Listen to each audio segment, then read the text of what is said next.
Bonjour à tous les apprenants. Cette semaine, je vous propose d'écouter une conversation que j'ai eue avec Christina, une jeune femme qui vient des États-Unis, mais qui habite en France.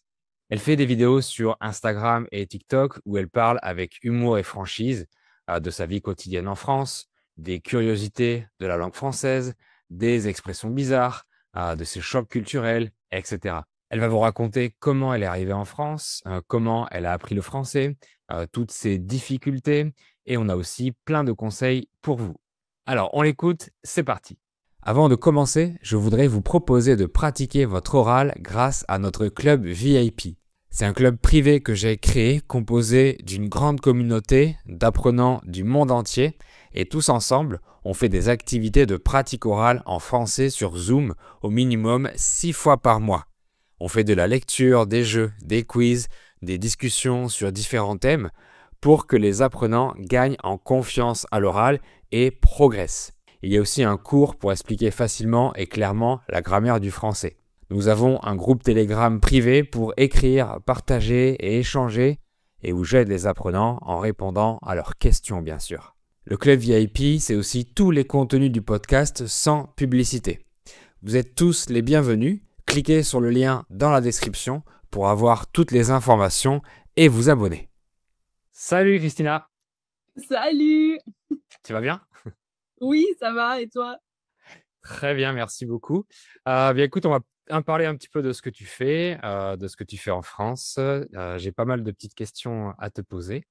Donc dis-nous, depuis combien de temps tu habites en France et comment ça se fait? Voilà, tu peux te présenter un tout petit peu. Alors, ça fait à peu près 5 ans que j'habite en France. Mhm. J'ai fait mes études aux États-Unis, mais j'ai fait des sortes d'échanges en France. J'ai fait Oui, 4 mois et j'ai fait un stage aussi avec un courtier de formation.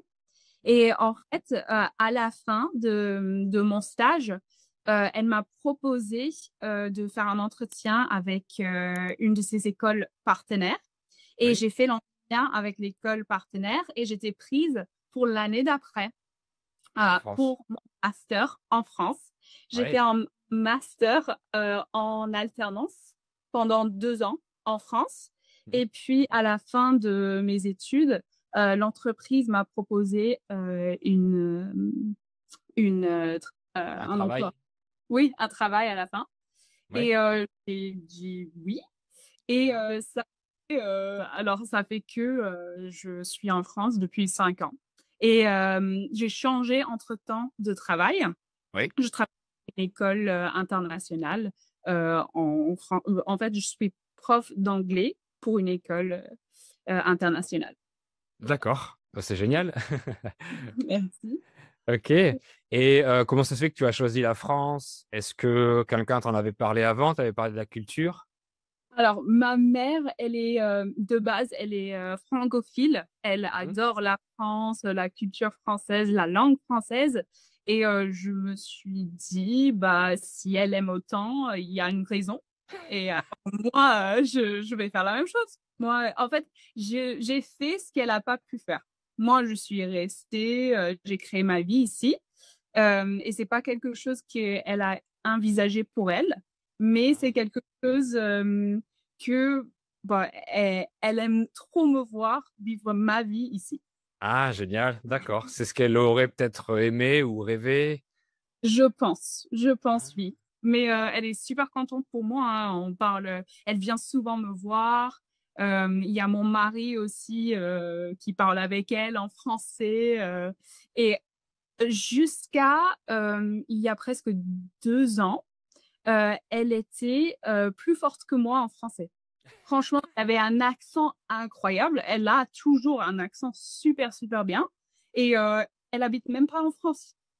D'accord. Alors, je sais pas comment elle fait. Oui, bah, comme quoi on peut apprendre, le français depuis, partout dans le monde, oui, même si on n'habite pas dans le pays.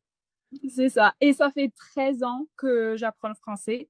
J'ai Ah oui. commencé au collège et puis j'ai continué à l'université et puis mon master était en français. Ah oui, Le master donc pendant 2 ans, c'était en français. oui, donc ça aide beaucoup. Oui, ça aide beaucoup. Oui, mais c'est sûr et certain. Mais c'est pareil pour toi, tu parles super bien. On n'entend même pas que tu as un accent ou quoi. C'est impressionnant. Ça Bravo. dépend le mot, ça dépend en fait, ça dépend ce que je dis. Parfois Oui, ça s'entend, parfois, parfois pas.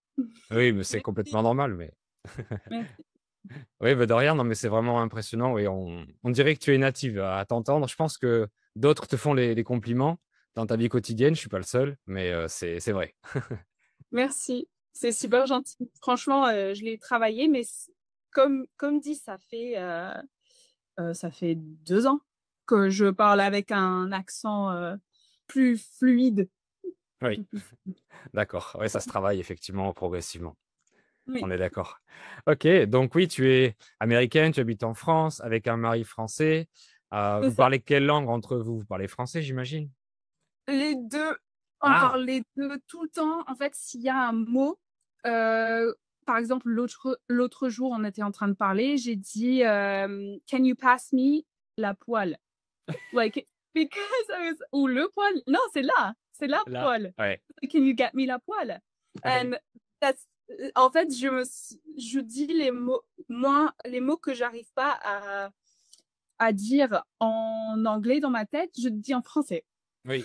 Oui, oui. Heu, Oui et vice versa. oui, c'est ça, Oui, non, mais c'est exact. sûr, c'est très compliqué. C'est une gymnastique de basculer entre les 2 langues parce que, je suis confronté à ça au quotidien aussi puisque ma femme est mexicaine. Donc on parle à moitié espagnol, à moitié français. D'ailleurs, on devrait parler seulement français, mais chut, il faut pas le dire.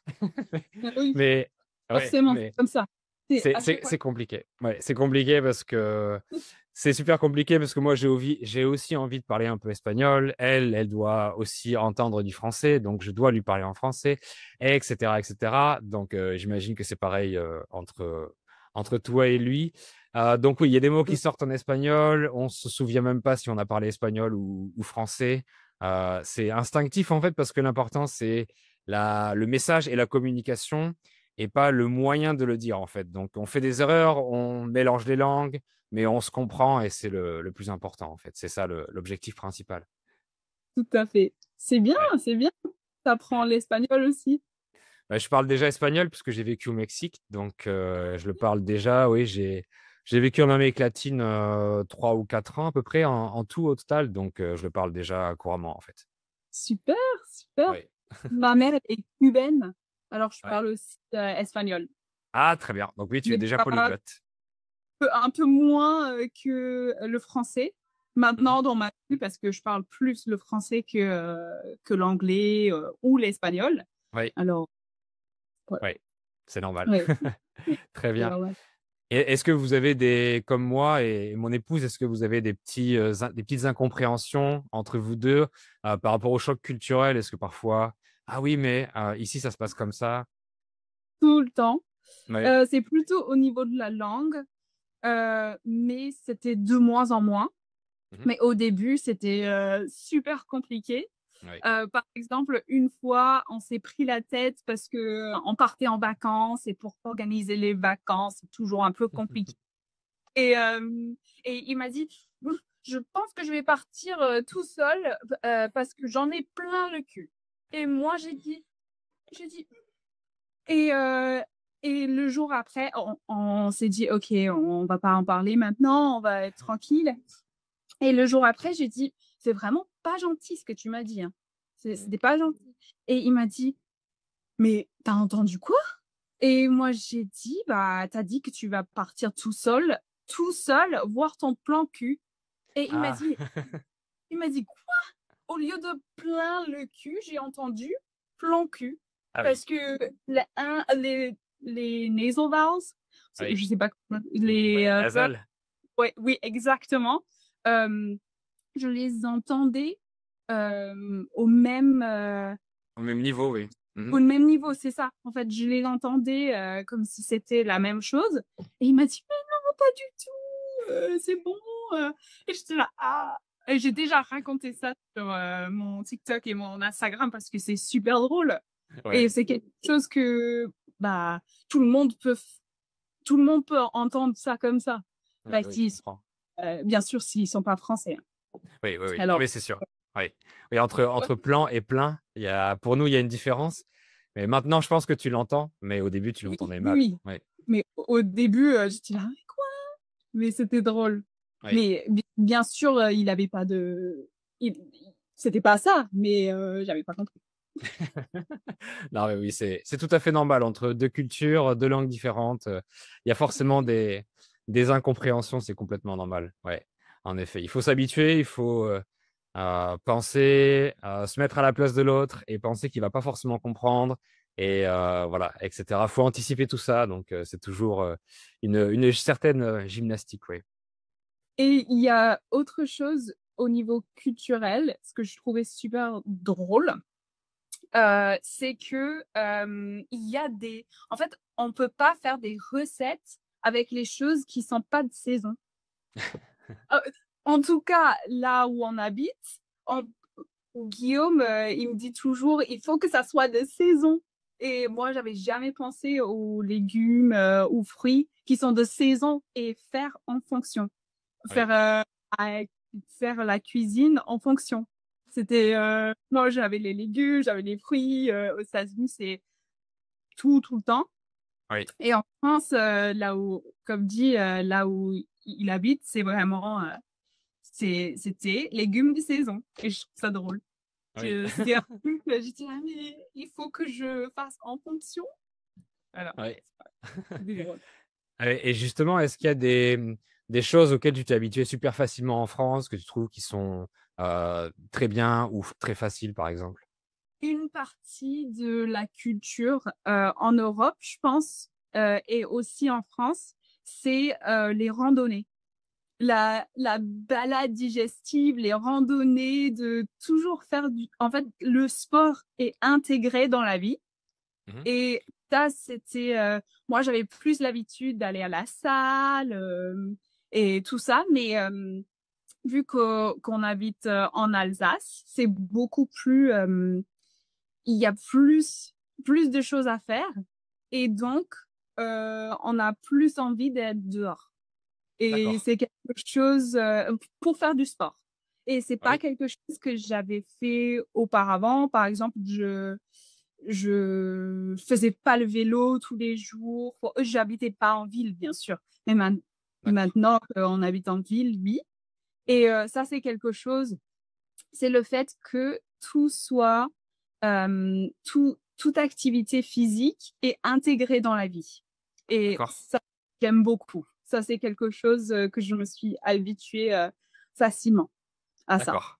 Oui, Ouais. mais je pense que, les Français ou les Européens travaillent moins d'heures que sur le continent américain, donc ils ont plus de temps libre, peut-être Oui. quasiment tous les jours. Je fais mon sport, quotidien, un peu de vélo, un peu de course à pied, de musculation et cetera. Il y a Mmh. beaucoup de Français qui font du sport, après le travail presque tous les jours, en fait. OK. Ouais, ouais. Alors que dans d'autres pays, effectivement, ou au Mexique ou aux États-Unis, vous avez peut-être moins le temps, vous travaillez jusqu'à plus tard et vous n'avez pas Mmh. forcément le temps, après le travail d'aller faire votre sport. Alors qu'ici, il y a des Français qui terminent à 4 heures, qui terminent à 5 heures. Mmh Donc mh. on a largement le temps d'aller faire son sport, d'aller, ou même si on fait pas de sport, d'aller prendre l'apéro Oui, avant de manger, avant de dîner. exactement, Ouais, exactement. exact. Et justement, au contraire, est-ce qu'il y a des choses auxquelles tu n'arrives pas bien à t'habituer ou tu as eu du mal à t'habituer? Ça peut arriver, hein, c'est pas un problème. C'est le système métrique. Oui. Ah oui? J'arrive toujours pas, c'est horrible. Je devrais Ouais, comprendre. 1 mètre, c'est ça. Heu heu, par oui, les mètres, j'ai du mal. Je suis toujours sur Fit. ouais, C'est pas bien. C'est pas bien. Je sais qu'il faut que je m'intègre. Par contre, je n'arrive pas. Je l'intègre pas et par contre, je fais beaucoup de courses à pied oui, et je me suis au moins habituée à non, pardon, je me suis au moins habituée à les kilomètres. oui, Ce qui est d'accord. alors, il y a Kilomètres. une partie oui, une partie non. D'accord, je comprends. Oui, non, mais c'est pas facile, hein. C'est déjà la changer s'habituer à une nouvelle monnaie, à l'euro, ensuite à un nouveau système métrique et cetera. Non, c'est pas simple. Ouais, Oui, mais c'est bien, c'est juste ouais. différent, c'est Bah juste oui, c'est différent. sûr. Ouais, c'est juste différent. Il faut s'habituer, mais parfois ça prend du temps, hein, c'est normal. Et qu'est-ce que tu trouves difficile dans la langue française? Qu'est-ce qui est le plus dur pour toi? Les objets directs et indirects. Ouais. Je le mange, ça va. Ouais. Mais il y a parfois, je sais pas s'il faut dire lui ou le. Mhm. Je Parfois, je suis là: «Ouh, je sais pas» et c'est quelque chose qu'il faut vraiment que je révise. C'est une partie, de la grammaire française, j'ai vraiment du mal et Ouais. c'est forcément avec, le «la», Ah oui. par exemple la chaise, Eh oui. le tableau, forcément, mais ça vient avec, le temps. Il Oui, c'est faut sûr. l'entendre Ouais. suffisamment pour pouvoir, l'intégrer. Oui. Oui, c'est ce que je conseille en fait, parce que sinon c'est trop. Il y a trop d'informations pour pouvoir tout mémoriser comme ça, parce qu'il y a tellement de mots avec tellement de genres. Pour un anglophone, où il n'y a pas de genre de masculin-féminin, c'est super long à intégrer déjà le concept du masculin-féminin. Pourquoi une chaise c'est féminin? Pourquoi un bureau c'est masculin? C'est déjà très long à intégrer. Et ensuite, le temps de mémoriser tous ces genres-là, c'est vraiment très long. Donc, voilà, il ne faut pas s'inquiéter si les anglophones n'arrivent pas à mémoriser. Pour les anglophones, ne vous inquiétez pas si vous n'arrivez pas à mémoriser les genres. Ça vient avec le temps. Et je pense que dans tous les cas, si tu te trompes avec le contexte, on comprend. Ça doit t'arriver aussi de te tromper, mais les gens Mmh. comprennent en général. Oui, c'est ça. Ils Oui. comprennent, tout à fait. Mais, je demande toujours à mes amis de me le dire Ouais. quand je fais une faute. Parfois, ça s'entend même pas. Le et la, parfois, quand on dit une phrase, hem, ça se capte pas forcément, en fait.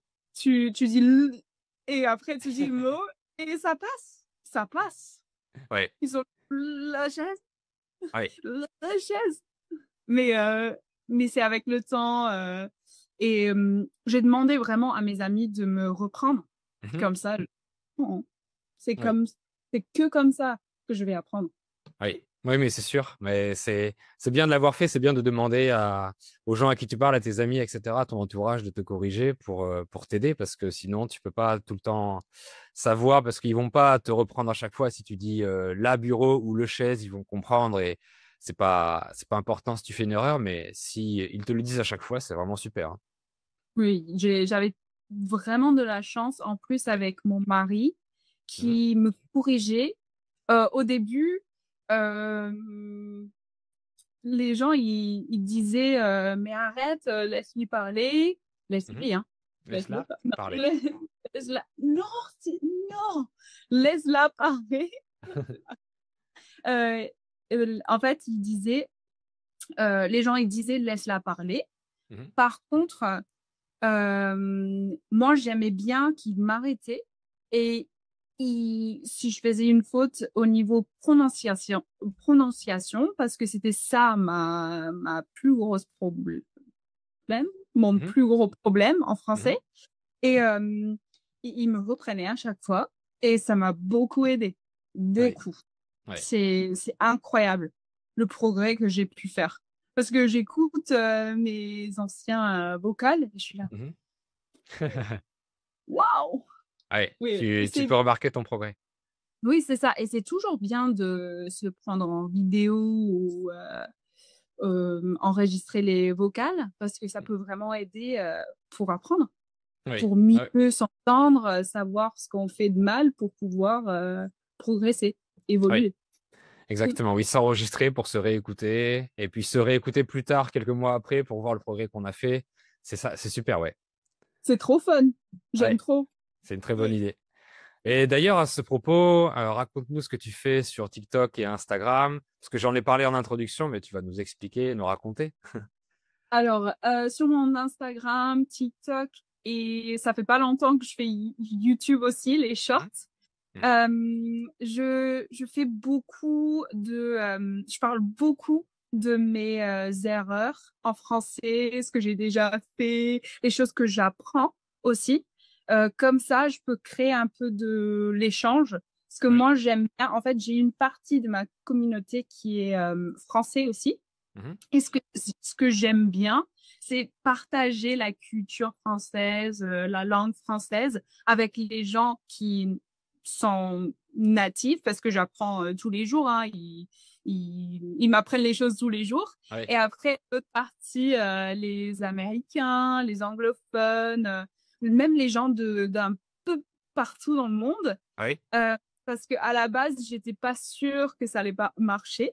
J'étais pas sûre à 100%, mais ce que j'aime, c'est que j'ai cette communauté qui me soutient Mhm. et qui aime bien les choses que je raconte qui sont drôles ou peut-être moins drôles. Et je parle aussi de la partie de vraiment partir dans un autre pays, parce que ça Mhm. peut aussi être super dur Oui. de, de se sentir un peu seul, Mhm. mais de se rendre compte que, il y a des gens autour, que, à, à qui on peut se confier. Il faut juste comprendre comment communiquer avec eux. Mhm. Et ce qui est important, c'est la culture et la langue. Parce que je me dis toujours que, je dis toujours que la culture peut pas aller sans la langue et la langue n'est rien sans la culture. Oui. C'est vraiment les deux, c'est super important, même Oui. pour toutes les langues et pour toutes les cultures. Cultures, pardon. Oui. Mhm. Non, mais c'est sûr, tu as parfaitement raison. C'est sûr que quand on apprend la langue, quand on veut apprendre une langue, on apprend forcément de la culture avec. Ça va ensemble et c'est la culture qui crée la langue. Et oui, effectivement, c'est réciproque. Exactement. Et ce Mhm. que moi, je veux, c'est que les gens, ils apprennent de mes erreurs et tout Mhm. ce que moi, j'ai fait dans la langue. Comme ça, ils refont peut-être même les mêmes erreurs, mais c'est pas grave, c'est avec Ouais. le temps qu'on apprend. Ouais, c'est Avec le exactement temps. ça, oui. Oui. Et oui, c'est vrai que se retrouver dans un autre pays, c'est pas facile du tout. Et si tu peux aider en racontant tes anecdotes, etc., c'est vraiment, vraiment super ce que tu fais, oui. Merci, merci, toi aussi. Oui, mais merci beaucoup. C'est génial. Et oui, j'ai regardé des vidéos, j'ai regardé sur le je m'en foutisme aussi. Tu apprends des mots, des mots très longs, des mots bizarres en français. Il y a plein de choses comme ça. Mais Ouais. c'est incroyable, c'est un mot. J'étais là, mais ça existe? Parce que ça existe pas du tout en anglais, hein. I Ouais. don't care. Ouais. C'est trop drôle.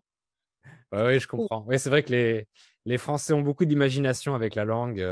C'est incroyable. Le verlan, les expressions, tout ça. C'est pour ça que en général, les apprenants adorent apprendre ce genre de choses parce que oui, c'est très riche en français apparemment.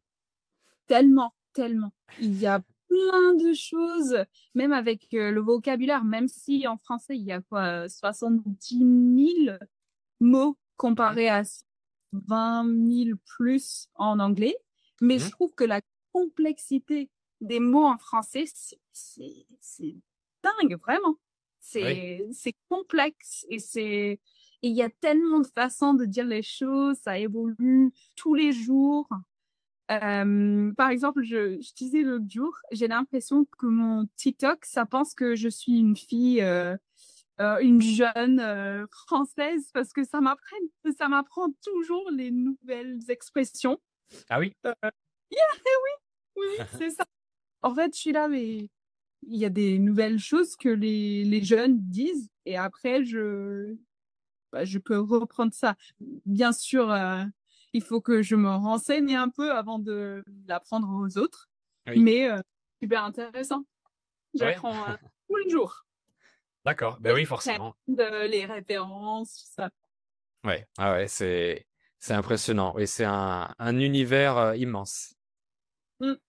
Et On le est d'accord. verlan, c'est mon truc préféré, je pense. Ah oui. Vraiment, j'adore.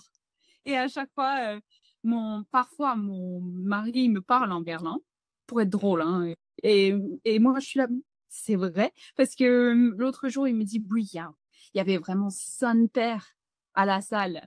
Et je tiens, mais son père? Parfois, j'ai l'impression que vraiment, il ment. Il me ment. Ouais. Et moi, je dis, personne, tu veux dire? Et il a dit, ouais, c'est vrai. Et moi, je dis, Ouais. ah, ok. Et ce que moi j'avais, ce qui est intéressant aussi, c'est que le verlan, c'est l'argot, mais tout, tout l'argot n'est pas verlan. Mhm. Oui, Et moi, j'avais pas compris ça au début. ouais. Et c'est avec le temps que je me dis, ah, ok, ça c'est verlan et ça c'est l'argot. Ça Mhm. c'est slang, ça c'est verlan. Et c'était Oui. dur pour moi de comprendre ça au début. Mais même pour nous, hein, même moi, par exemple, je sais qu'il y a un mot qui est le seum, qui est pas de ma génération. Donc, en fait, je l'ai appris par les jeunes, les plus jeunes maintenant. Et au début, j'ai cherché si c'était un mot de verlan. Donc, en fait, pour nous aussi, hein, c'est une gymnastique compliquée. Ok, Ah ok, ouais. ça me rassure. Ah oui, Ça me- ouais. Ouais, c'est pareil pour nous. Et il y a même des mots d'argot qui sont mis à l'envers. Donc, comme un flic, c'est keuf à l'envers, en verlan. C'est ça. Ouais. Ouais. Il y en a plein, j'adore. Ouais. Dans tous les cas, le verlan ou l'argot, c'est fait pour ne pas être compris par les autres générations. Donc, si les jeunes de maintenant, ils utilisent des mots que nous, on ne connaît pas, c'est volontaire, c'est pour parler de choses secrètes entre eux. Et c'est très bien comme ça fonctionne un peu comme ça aussi dans d'autres langues, dans toutes les langues, mais ça fait partie de l'évolution, ça fait partie de la richesse d'une langue, oui, en effet, et de la complexité. J'adore. C'est Ouais. trop bien. Ouais, ouais, mais c'est pour ça que tu transmets tout ça sur tes réseaux sociaux. Donc, je mettrai les liens pour tous les apprenants qui sont intéressés. Allez voir ce qu'elle fait. C'est vraiment super drôle. Vous allez apprendre plein de choses. Vous allez rigoler. Vous allez avoir plein d'émotions. Donc, je mettrai les liens dans la description. Merci. Merci De rien. beaucoup. Très bien. Écoute, merci beaucoup pour cette petite discussion, Christina. C'était super sympa. Bah, merci beaucoup pour ton temps et pour m'avoir eu sur ton channel. Eh bien, avec plaisir. Et continue à faire ce que tu fais. Continue à apprendre aux gens, à enseigner tout ce que tu peux. C'est super. Toi aussi, merci beaucoup. Merci beaucoup. Salut, à bientôt. Salut, à Salut. bientôt.